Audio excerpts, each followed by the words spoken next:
Bapak Ibu Saudara dipersilakan duduk. Shalom Bapak Ibu Saudara yang dikasihi Tuhan. Hari ini kita akan merenungkan satu tema yaitu tidak terpisah tetapi satu.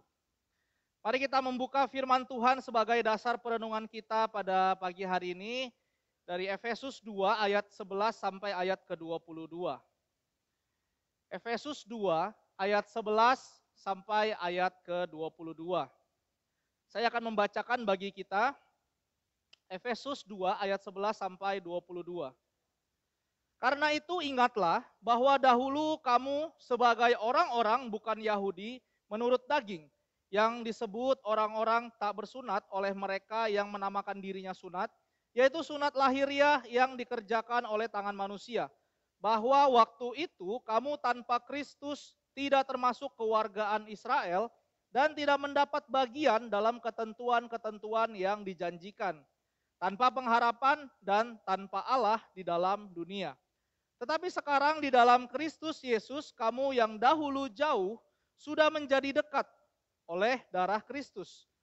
Karena dialah damai sejahtera kita yang telah mempersatukan kedua pihak dan yang telah merubuhkan tembok pemisah, yaitu perseteruan.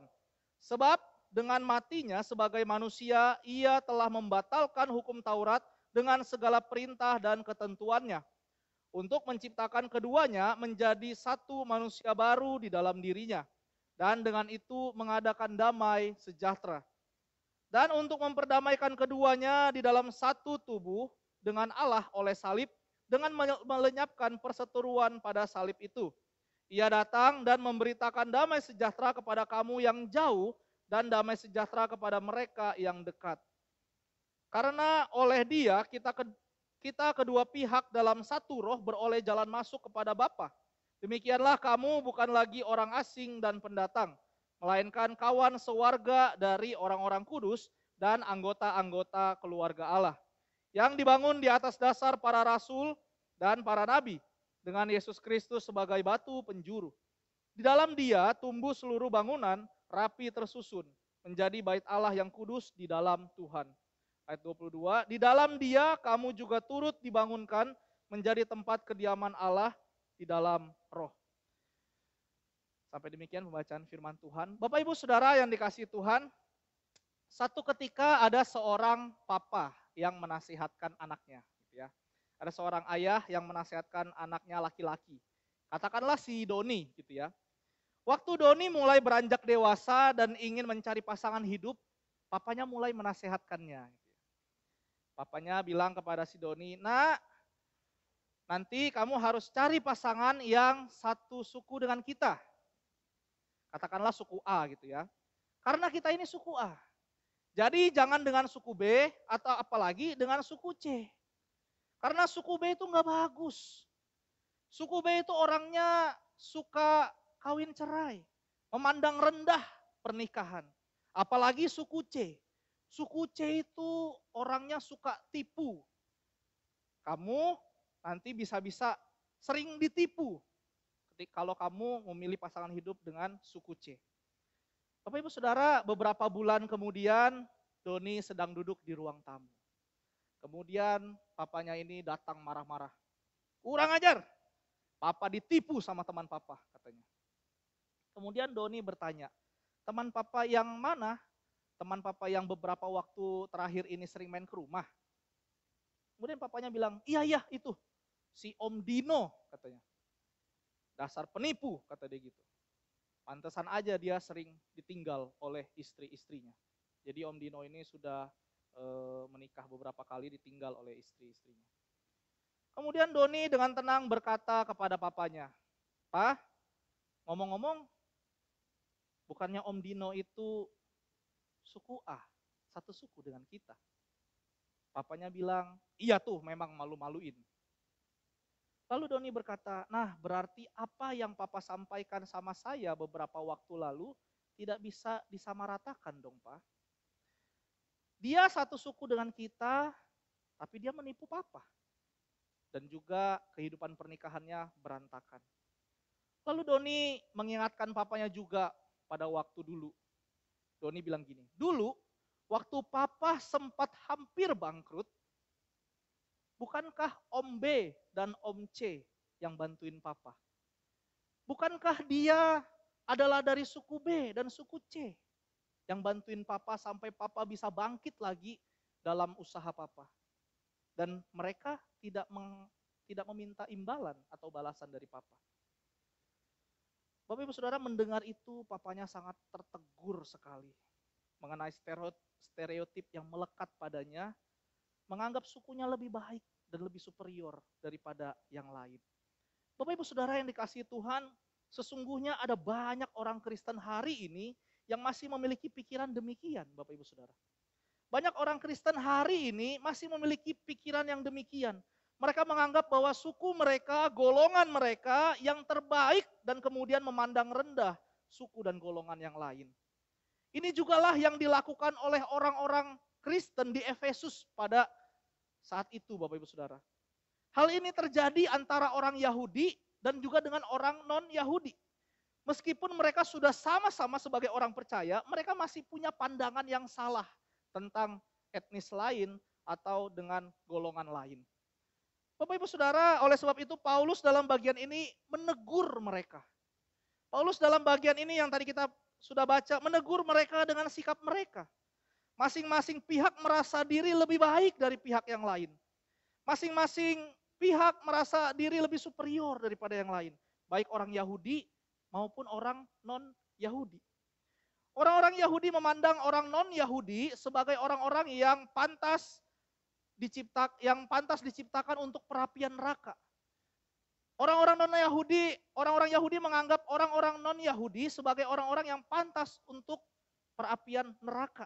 Sebaliknya, bangsa non-Yahudi atau bangsa Yunani memandang orang Yahudi sebagai kaum yang sombong dan angkuh. Ya. Sebagai kaum yang sombong dan angkuh. Bapak Ibu Saudara yang kasih Tuhan, kalau kita lihat perjalanan bangsa Yahudi, memang dari beberapa kisah Alkitab kita dapat melihat bagaimana mereka memandang orang-orang yang di luar Yahudi, orang-orang yang bukan Yahudi. Terlebih bagaimana orang Farisi memandang orang non-Yahudi. Bahkan orang Samaria gitu ya, kita lihat cerita dalam Alkitab ya tentang orang Samaria. Bahkan orang Yahudi tidak bergaul dengan orang Samaria. Orang Samaria ini siapa sih? Orang Samaria itu sebenarnya adalah orang yang masih satu nenek moyang dengan mereka. Ya. Tetapi karena orang Samaria melakukan kawin campur dengan bangsa kafir, makanya orang Yahudi tidak bergaul lagi dengan orang Samaria. Orang Yahudi melihat orang Samaria sebagai bangsa kafir, bangsa yang sudah tidak murni sebagai bangsa pilihan Tuhan. Bapak Ibu Saudara, begitu juga orang Kristen Yahudi di Efesus pada saat itu dalam memandang orang Kristen non-Yahudi dan juga sebaliknya. Orang Kristen non-Yahudi akhirnya menyimpan satu kebencian, Bapak Ibu Saudara. Orang Kristen non-Yahudi menyimpan satu kepahitan terhadap kelompok orang Yahudi, orang Kristen Yahudi ini. Ya. Relasi antara golongan ini selama bertahun-tahun itu sudah diwarnai dengan satu kebencian, satu kepahitan, satu kesombongan. Antara Yahudi dan non-Yahudi, mereka sebelumnya relasi mereka sudah diwarnai dengan kebencian dan kesombongan, satu kepahitan. Mereka memisahkan diri, membangun tembok antara Yahudi dengan orang non-Yahudi. Ya, padahal sesungguhnya mereka adalah sama dan satu di mata Tuhan. Bapak Ibu Saudara yang dikasihi Tuhan, apa yang membuat mereka sama dan satu di mata Tuhan? Yang pertama, Bapak Ibu Saudara, dahulu mereka adalah orang-orang berdosa. Dalam ibadah minggu lalu kita telah mendengar tentang dalam Efesus 2 ayat 1 sampai 10. Bagaimana kita semua adalah orang berdosa yang diselamatkan karena kasih karunia. Kita semua tanpa terkecuali, termasuk jemaat di Efesus pada saat itu yang Yahudi maupun non-Yahudi. Mereka semua adalah orang berdosa dulunya. Ya. Tidak ada yang membedakan mereka. Hanya yang membedakan Yahudi adalah bangsa pilihan. Tetapi mereka adalah sama-sama orang berdosa. Dalam bagian ini Paulus mengingatkan mereka kembali tentang status mereka. Ini secara khusus Paulus mengingatkan orang yang non-Yahudi gitu ya. Orang yang non-Yahudi, orang Kristen non-Yahudi pada saat itu. Mereka adalah dulunya orang-orang kafir gitu ya. Orang-orang yang tidak bersunat. Bangsa Yahudi menyebut mereka adalah sebagai bangsa yang tidak bersunat. Jika kita lihat sejarahnya Bapak Ibu Saudara, sunat merupakan hal yang penting bagi bangsa Yahudi. Sunat adalah tanda lahiriah dan juga tanda perjanjian dengan Allah. Itu kita bisa lihat dalam Kejadian 17 gitu ya. Bagi bangsa Yahudi, sunat merupakan tanda lahiriah dan juga tanda perjanjian dengan Allah. Ini adalah satu tanda yang penting sekali bagi orang Yahudi. Oleh sebab itu, sunat akhirnya menjadi satu kebanggaan bagi orang Yahudi di depan orang-orang non-Yahudi, orang-orang yang tidak bersunat secara lahiriah. Sehingga mereka membedakan antara orang bersunat dengan orang yang tidak bersunat. Mereka membangun tembok. Bapak Ibu Saudara, orang-orang yang bersunat itu artinya adalah umat perjanjian. Orang-orang yang bersunat berarti mempunyai hukum Taurat dalam pandangan orang Yahudi pada saat itu. Dan kedua hal inilah yang akhirnya menjadi kebanggaan besar bagi orang Yahudi. Sunat dan juga hukum Taurat. Yang tidak dimiliki oleh bangsa-bangsa kafir. Yang tidak dimiliki oleh bangsa-bangsa yang bukan Yahudi yang dulu. Sehingga dalam ayat 11 sampai 12 Paulus mengingatkan mereka bahwa sebagai orang non-Yahudi, dulu mereka sebenarnya mereka sebenarnya bukan umat pilihan, Bapak Ibu Saudara. Sebagai bangsa non-Yahudi, dari dulu mereka sebenarnya bukan bangsa pilihan jika dibandingkan dengan orang Yahudi. Dalam ayat 12 bahkan Paulus mengatakan bahwa waktu dulu mereka tanpa Kristus. Dulu mereka tidak termasuk dalam kewargaan Israel dan tidak mendapat tempat. Tidak ada tempat bagi orang non-Yahudi dulu. Bahkan hidup mereka dikatakan dalam ayat 12, tanpa pengharapan dan tanpa Allah. Bapak Ibu Saudara, inilah kehidupan orang-orang non-Yahudi pada saat itu dulu. Sebelum mereka mengenal Kristus. Dulu sebelum mereka menjadi orang Kristen. Inilah keadaan mereka non-Yahudi. Keadaan mereka sangat menyedihkan Bapak Ibu Saudara. Mereka hidup tanpa mengenal Allah yang benar. Dan otomatis ketika mereka hidup tanpa mengenal Allah yang benar, mereka hidup tanpa pengharapan akan kekekalan. Inilah teguran Paulus kepada mereka. Nah, namun kalau kita perhatikan dalam bagian ini, ternyata Paulus juga menegur orang Yahudi secara halus gitu ya, atas kesombongan dan keangkuhan mereka. Dalam ayat 11, Paulus mengatakan ini, sunat lahiriah yang dikerjakan oleh tangan manusia. Apa maksudnya Bapak Ibu Saudara? Kata-kata Paulus dalam ayat 11 ini menunjukkan bahwa dia tidak lagi mementingkan yang namanya sunat lahiriah yang diagung-agungkan oleh orang Yahudi pada saat itu. Sebagaimana dibanggakan orang Yahudi tentang sunat, Paulus menganggap bahwa itu sudah tidak penting lagi di dalam Kristus. Itu hanya sunat yang dilakukan oleh pekerjaan tangan manusia, selesai. Bukan sesuatu yang membawa mereka kepada keselamatan. Menurutnya, bagi Paulus, bagi orang percaya yang paling penting adalah melakukan yang namanya sunat hati. Itu tertulis dalam Roma 2 ayat 28 sampai 29 gitu ya. Nah, dengan demikian percuma kalau kamu melakukan sunat lahiriah tetapi tidak melakukan yang namanya sunat hati. Paulus menegur orang-orang Yahudi pada saat itu yang membangga-banggakan tentang sunat sebagai tanda perjanjian dengan Allah. Nah, pertanyaan Bapak Ibu Saudara, apa itu sunat hati? Dalam Kolose 2 ayat 11 menjelaskan bahwa sunat hati adalah penanggalan akan tubuh yang berdosa, meninggalkan dosa. Ya. Dengan demikian sesungguhnya sunat dan Taurat Bapak Ibu Saudara yang dibanggakan orang Yahudi tidak dapat membawa mereka kepada keselamatan. Teguran ini berlaku bagi orang Yahudi dan juga orang non-Yahudi. Bagi orang Yahudi yang merasa angkuh dan sombong tentang sunat dan Taurat. Paulus menegur mereka, bukan ini yang membawa engkau kepada keselamatan. Bagi orang non-Yahudi menegur juga bahwa dulu sebelum kenal Kristus, orang non-Yahudi tidak termasuk orang terpilih. Nah, Bapak Ibu Saudara yang dikasih Tuhan, kalau kita lihat sejarah beberapa kali pun bangsa Yahudi gagal melakukan Taurat Tuhan. Ya. Mereka tidak bisa memenuhi tuntutan hukum Taurat yang diberikan kepada mereka. Nah, oleh sebab itu sesungguhnya keadaan mereka yang Yahudi dengan non-Yahudi sebenarnya sama Bapak Ibu Saudara di hadapan Tuhan. Yaitu sama orang berdosa. Nah, Bapak Ibu Saudara yang kasih Tuhan, kalau kita melihat hal ini, sesungguhnya tidak ada yang dapat disombongkan antara orang Yahudi dan orang non-Yahudi dari sudut pandang Kristus. Orang Yahudi tidak punya alasan lagi untuk menyombongkan dirinya. Karena dia juga dulu meskipun punya sunat dan Taurat, mereka juga adalah orang-orang berdosa. Sama seperti orang-orang non-Yahudi. Meskipun mereka bangsa pilihan, tapi sesungguhnya mereka juga adalah orang berdosa. Bapak Ibu Saudara, kalau kita lihat gitu ya, bahkan sampai sekarang orang-orang Yahudi itu menolak keselamatan yang dari Kristus. Mereka tidak mengakui Kristus sebagai Tuhan. Mereka tidak mengakui Yesus Kristus sebagai juru selamat dan Mesias. Nah, sesungguhnya nggak ada alasan bagi mereka untuk saling menyombongkan diri dan saling merendahkan. Karena jika bukan karena kasih karunia Yesus, mereka adalah orang-orang yang sama, tidak dapat diselamatkan. Bapak Ibu Saudara yang dikasihi Tuhan, demikian juga keadaan kita sekarang, Bapak Ibu Saudara. Dalam khotbah minggu lalu dikatakan bahwa kita punya iman kepada Kristus pun itu adalah pemberian Allah. Kita dapat percaya kepada Kristus pun itu adalah pemberian Allah bagi kita. Bukan karena kita memilih untuk kita percaya kepada Kristus. Bukan Bapak Ibu Saudara. Sesungguhnya kita sama sekali tidak punya hak untuk menganggap diri kita lebih baik.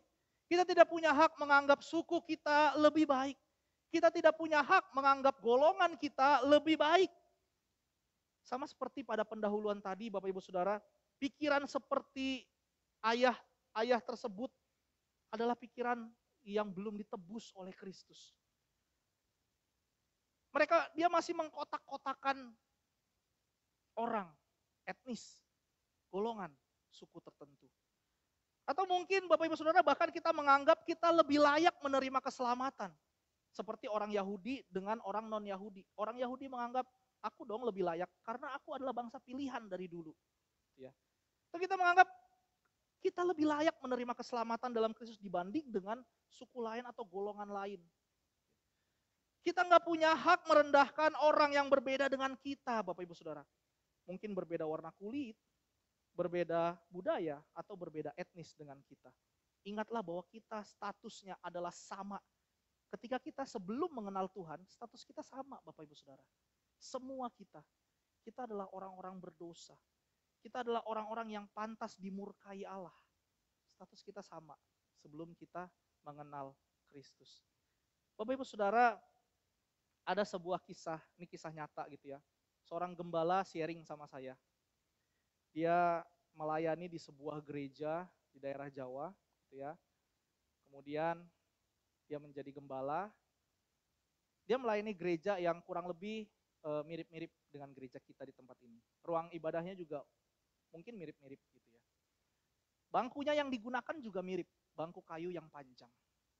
Satu ketika ada seorang pria datang, jemaat baru datang ke gereja itu, masuk ke dalam ruang ibadah itu, duduk di tempat yang paling pojok di ujung. Bapak Ibu Saudara, ketika dia masuk ke dalam, dia memang pria, tetapi penampilannya, gaya jalannya, gerak-gerik tubuhnya feminim sekali. Kemudian dia duduk di pojok, di bangku paling pojok di ujung gitu ya. Semua mata menatap dia dari ujung rambut sampai ujung kaki dengan satu tatapan yang punya maksud. Bapak Ibu Saudara, minggu pertama ketika dia datang, pria ini datang, dia duduk di pojok, kemudian masih ada jemaat yang duduk di samping-sampingnya. Minggu kedua, dia datang kembali, masih dengan tatapan-tatapan yang kurang enak baginya. Namun, orang yang duduk di sebelah-sebelahnya mulai hilang, gitu ya. Mulai kosong bangku yang di sebelah-sebelahnya. Mulai ada jarak sekitar 1 orang atau 2 orang. Minggu berikutnya dia datang lagi, jaraknya mulai jauh Bapak Ibu Saudara. Ada mungkin jarak 4 orang sampai 5 orang dari pria tadi. Sampai satu ketika, pria itu duduk di tempat yang sama dari minggu ke minggu, sampai satu ketika sederet bangku panjang ini, seperti ini gitu ya, tidak ada yang duduk bersama dengan dia. Ketika peristiwa itu terjadi, minggu selanjutnya pria itu tidak pernah datang lagi ke gereja. Kemudian gembala yang sharing sama saya ini, dia cerita, kemudian dia cari tahu siapa orang ini gitu ya, kok udah lama gak datang lagi. Kemudian Bapak Ibu Saudara dia cari tahu, dia cari alamatnya, ternyata pria ini tinggal di tempat komplek, mohon maaf, waria, seperti itu, kompleks waria. Bapak Ibu Saudara dengan yakin gembala ini masuk ke rumahnya gitu ya, kemudian bertemu dengan pria ini. Ditanyalah sama pria ini, Pak, apa kabar? Sudah lama tidak ke gereja, nggak kelihatan nih, kemana? Bapak Ibu Saudara, satu kalimat yang sangat-sangat miris diungkapkan oleh pria ini. Dia berkata begini, Pak Pendeta, sepertinya gereja bukan tempat saya. Pria ini berkata, Pak Pendeta, sepertinya gereja bukan tempat saya. Mendengar kalimat itu, gembala ini tidak bisa berkata apa-apa. Karena dia juga sebenarnya melihat apa yang dilakukan jemaat lain kepada pria ini. Bapak Ibu Saudara yang dikasihi Tuhan, seharusnya ketika ada seorang yang mau bertobat seperti Bapak ini, dia memang dulu adalah seorang waria. Ketika dia datang ke gereja, dia mencari pertobatan, dia mencari Tuhan. Seharusnya jemaat menolong dia. Bukan malah menjauhkan dia dan memandang dia sebagai kaum yang udah pantas saja dibinasakan sekalian. Ini yang terjadi Bapak Ibu Saudara, ini fakta yang terjadi. Bapak Ibu Saudara, saya bersyukur di gereja kita di tempat ini, GKK Raja Wali. Gereja sudah melakukan satu aksi nyata dari firman Tuhan pada pagi hari ini. Sebagai gereja Tionghoa, kita membangun pos di Sumba. Sebagai gereja Tionghoa, tidak ada tembok pemisah antara kita. Sebagai gereja Tionghoa, gembala kita adalah seorang suku Nias. Ini satu yang indah, bukan Bapak Ibu Saudara? Satu yang indah. Tidak ada perbedaan antara kita semua satu. Bapak Ibu Saudara yang dikasihi Tuhan, ini hal pertama yang membuat kita sama di hadapan Tuhan. Yaitu pada dahulu kita harus mengingat bahwa kita dulu juga adalah sama-sama orang berdosa. Ketika waktu jemaat-jemaat itu memandang pria ini, mungkin mereka lupa bahwa tanpa Kristus mereka sama dengan pria ini. Meskipun pria ini yang memang sedang menuju jalan pertobatan gitu ya, mencari Tuhan. Tetapi mungkin jemaat-jemaat lupa bahwa sebelum mereka kenal Tuhan, keadaan mereka sama. Adalah orang berdosa juga. Orang berdosa yang sama-sama butuh Tuhan. Orang berdosa yang belum mengenal Tuhan pada saat itu. Tetapi mereka lupa bahwa ketika mereka diselamatkan, mereka harusnya menolong orang yang mencari pertobatan itu, membawa kepada Kristus. Tetapi mereka malah melakukan hal yang sebaliknya. Bapak Ibu Saudara yang dikasihi Tuhan, inilah yang pertama, Bapak Ibu Saudara. Kemudian yang kedua, apa yang membuat mereka sama dan satu? Satu artinya apa? Sekarang mereka satu tubuh, satu kesatuan di dalam Kristus. Mereka satu di dalam Kristus, baik orang Yahudi maupun orang non-Yahudi. Ada di dalam ayat 13 sampai 22. Golongan Yahudi dan non-Yahudi adalah satu Bapak Ibu Saudara di dalam Kristus. Karena apa? Yang dilakukan Kristus itu bukan hanya untuk orang Yahudi saja. Meskipun orang Yahudi adalah bangsa pilihan, tetapi yang dilakukan Kristus di salib bukan terbatas hanya untuk orang Yahudi saja. Tetapi Kristus melakukan itu juga untuk orang non-Yahudi. Apa yang dilakukan Kristus Bapak Ibu Saudara? Menebus melalui kematiannya. Kristus menebus mereka melalui kematiannya, baik orang Yahudi juga orang non-Yahudi. Kristus telah menjadi kurban bagi orang Yahudi dan orang non-Yahudi. Kasih karunia-Nya tidak terbatas bagi orang Yahudi saja, tetapi juga buat orang non-Yahudi. Dengan demikian nggak ada perbedaan antara kedua golongan ini Bapak Ibu Saudara dalam kesatuan di dalam Kristus. Nah lalu bagaimana Kristus mempersatukan mereka melalui kematiannya? Yang pertama, Bapak Ibu Saudara, membuat bangsa non-Yahudi yang jauh menjadi dekat. Ya, ini yang pertama. Membuat bangsa non-Yahudi yang jauh menjadi dekat. Ayat 13. Apa maksudnya Bapak Ibu Saudara? Beberapa penafsir melihat kata jauh ini karena mereka orang non-Yahudi dulu adalah bangsa yang tidak mengenal Allah. Disebut sebagai bangsa kafir. Bangsa yang sama sekali tidak mengenal Allah yang benar. Sedangkan bangsa Yahudi dikatakan dekat dalam ayat 17 kalau kita perhatikan. Karena dalam PL, tuh perjanjian lama, Tuhan secara langsung memberikan hukumnya, memberikan hukum Tauratnya kepada bangsa Yahudi. Dan berbicara langsung kepada bangsa Yahudi, tidak kepada bangsa-bangsa lain. Nah Bapak Ibu Saudara, jadi bangsa non-Yahudi yang tadinya sama sekali tidak mengenal Allah, menjadi mengenal Allah melalui dan di dalam Kristus. Yang jauh menjadi dekat, Bapak Ibu Saudara. Yang pertama. Yang kedua, kematian Kristus menggenapi semua tuntutan dan perintah dari hukum Taurat. Dalam ayat 15. Jadi baik Yahudi maupun non-Yahudi, itu sama-sama diselamatkan karena kasih karunia, Bapak Ibu Saudara. Bukan karena melakukan hukum Taurat. Bukan karena dia menggenapi hukum Taurat makanya diselamatkan, bukan. Tetapi baik Yahudi maupun non-Yahudi, kematian Kristus menyelamatkan mereka. Bukan karena mereka melakukan hukum Taurat. Kemudian yang ketiga, Bapak Ibu Saudara. Merubuhkan tembok pemisah, yaitu perseteruan. Itu ada di dalam ayat 14. Di dalam Kristus tidak ada lagi yang namanya perbedaan, Bapak Ibu Saudara.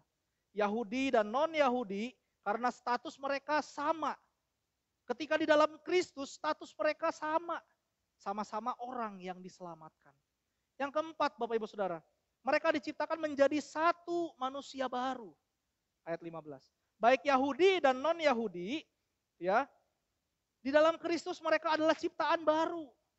Manusia yang hidup menurut roh, bukan lagi menurut daging. Mereka sama, baik Yahudi dan non-Yahudi. Yang kelima,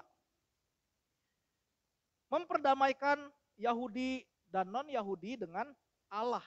Itu di dalam ayat 16. Karena kematian Kristus, baik Yahudi maupun orang non-Yahudi, telah diperdamaikan dengan Allah. Ya, tidak ada lagi perbedaan antara keduanya. Kemudian selanjutnya yang keenam, memberikan damai sejahtera bagi Yahudi dan juga bagi orang non-Yahudi. Dalam ayat ke-17. Kristus tidak membedakan orang Yahudi dan orang non-Yahudi dalam hal ini. Di dalam dia, ya, keduanya memperoleh damai sejahtera. Keduanya sama-sama diberikan damai sejahtera oleh Tuhan. Kemudian yang ketujuh, keduanya beroleh jalan masuk kepada Bapa. Itu ada di dalam ayat ke-18. Bapak Ibu Saudara, tidak ada VIP, tidak ada tiket VIP atau tiket reguler dalam hal ini. Semuanya, Yahudi maupun orang non-Yahudi, memperoleh jalan masuk kepada Bapa. Kristus tidak pernah membedakan, Bapak Ibu Saudara. Di dalam Kristus tidak ada golongan yang lebih superior atau lebih baik. Semua sama di hadapan Tuhan. Bapak Ibu Saudara, inilah yang membuat orang Yahudi dan orang non-Yahudi sama-sama disebut dalam ayat 19 sebagai kawan sewarga orang-orang kudus.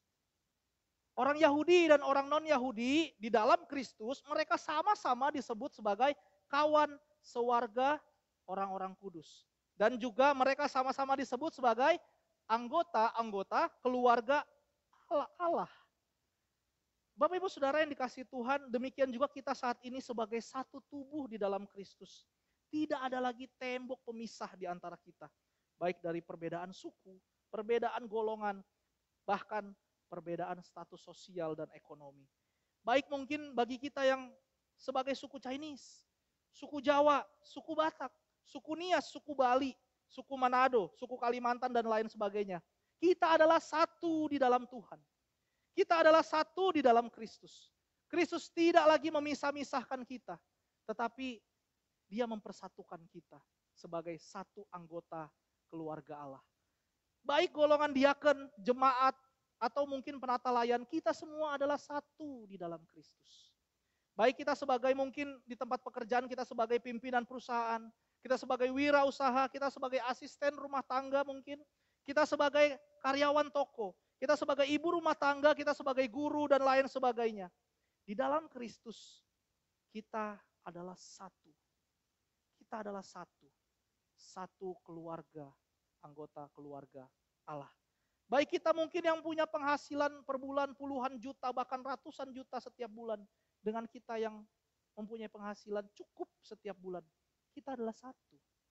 Tidak ada pemisah lagi di antara kita. Kita adalah satu. Sama-sama anggota keluarga Allah. Bapak Ibu Saudara yang dikasihi Tuhan, kita tidak terpisah. Kita adalah satu.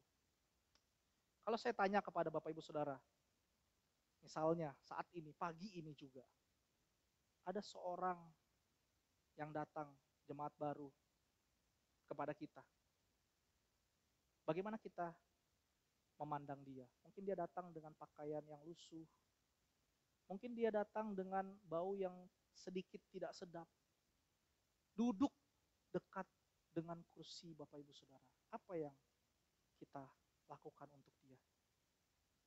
Apakah kita memandangnya dulu dari ujung kaki sampai ujung kepala?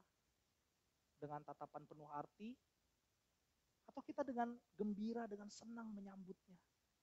Karena ada satu orang lagi yang mau datang kepada Tuhan.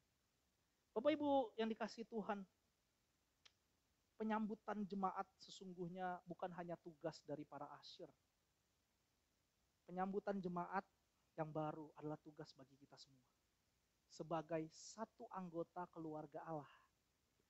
Namanya anggota keluarga Allah gitu ya. Kita semua keluarga Allah. Satu anggota keluarga Allah. Orang-orang kudus. Bapak Ibu Saudara, masihkah ada tembok-tembok pemisah dalam diri kita? Masihkah ada tembok-tembok pemisah yang kita bangun sendiri karena perbedaan suku atau golongan dengan sesama kita? Bapak Ibu Saudara yang kasih Tuhan, firman Tuhan hari ini dengan jelas mengingatkan kita. Bagaimana kita sebagai satu tubuh dalam Kristus. Kita adalah satu kesatuan di dalam Kristus. Status kita sama di hadapan Kristus. Meskipun mungkin kita punya perbedaan-perbedaan lain gitu ya, perbedaan suku, golongan, perbedaan status sosial, warna kulit dan lain sebagainya, bahkan perbedaan status ekonomi. Namun semua bukan jadi alasan bagi kita untuk membangun tembok-tembok dan mengelompok-kelompokkan kita. Membeda-bedakan kita dengan yang lain, dengan sesama orang percaya. Bapak Ibu Saudara, kita dulu adalah manusia berdosa. Kita diselamatkan karena kasih karunia. Dan sekarang kita adalah sama-sama manusia yang ditebus oleh Kristus dan diberikan keselamatan. Bapak Ibu Saudara yang dikasihi Tuhan, saya akan menutup khotbah saya pada hari ini dengan satu kisah. Bapak Ibu Saudara, Mahatma Gandhi. Seorang tokoh perdamaian dan pejuang India, ya. Dalam sebuah cerita pernah di pagi hari di satu hari Minggu, Mahatma Gandhi hendak melangkah masuk ke gereja, ya. Saat itu seorang yang berada di pintu gereja, mungkin usher atau mungkin jemaat dan lain sebagainya gitu ya, menghadang dia sambil berkata, "Mau kemana kamu orang kafir?" Ketika dia mau masuk ke dalam gereja, dia dihadang. "Mau kemana kamu orang kafir?" Penjaga pintu itu adalah seorang penganut Kristen berkulit putih. Gandhi menjawab, "Saya ingin mengikuti ibadah di sini," kata Mahatma Gandhi. Kemudian orang Kristen itu kembali mengusir dia dan berkata, "Tidak ada ruang untuk orang kafir di gereja ini. Tidak ada ruang untuk orang seperti kamu di gereja ini. Pergi kamu atau saya akan panggil orang untuk membawa kamu keluar dari sini." Kemudian setelah kejadian itu, Bapak Ibu Saudara, ada seorang yang mengajukan pertanyaan kepada Mahatma Gandhi. Mahatma Gandhi sering mengutip perkataan Kristus. Orang ini mengatakan kepada Mahatma Gandhi, "Sekalipun Anda sering mengutip kata-kata Kristus, mengapa Anda kelihatannya keras menolak untuk menjadi pengikutnya?" Kemudian Mahatma Gandhi mengatakan seperti ini, "Saya tidak pernah menolak Kristus. Saya suka Kristus Anda. Tapi saya tidak suka dengan orang Kristen Anda." Kalimat ini berangkat dari bagaimana dia diperlakukan oleh orang Kristen berkulit putih pada saat itu. Bapak Ibu Saudara yang dikasihi Tuhan, banyak orang Kristen terjebak dengan yang namanya kesombongan rohani. Ya. Menganggap dirinya lebih kudus, Menganggap dirinya lebih baik dari yang lain. Bahkan menganggap hanya dirinya yang layak diselamatkan. Orang yang mungkin hidupnya udah rusak, udah mereka dulunya misalnya pecandu atau dulunya adalah orang mabuk-mabukan, mereka adalah ya udah mereka untuk neraka aja. Pantasnya dihukum aja, gak pantas untuk diselamatkan. Nah, Bapak Ibu Saudara yang dikasih Tuhan, Tuhan menciptakan keberagaman di dunia ini bukan untuk menempatkan yang satu lebih baik daripada yang lain. Tetapi Tuhan menciptakan keberagaman, suku, golongan, etnis, dan lain sebagainya. Itu untuk saling melengkapi, Bapak Ibu Saudara. Bukan untuk menempatkan satu lebih superior daripada yang lain, satu lebih tinggi dan yang lain lebih rendah. Bapak Ibu Saudara, marilah kita mengingat bahwa kita adalah satu kesatuan di dalam Kristus. Kita telah dipersatukan di dalam Kristus. Kita yang tadinya sama-sama orang berdosa, namun sekarang di dalam Kristus, kita juga sama-sama diselamatkan. Oleh sebab itu kita sebagai orang percaya itu kita tidak terpisah Bapak Ibu Saudara. Kita adalah satu. Kita tidak terpisah, kita adalah satu kesatuan di dalam Tuhan kita, Yesus Kristus. Amin. Mari kita bersatu di dalam doa. Mohon dengan kasih, Musa Felix boleh memimpin kita di dalam doa.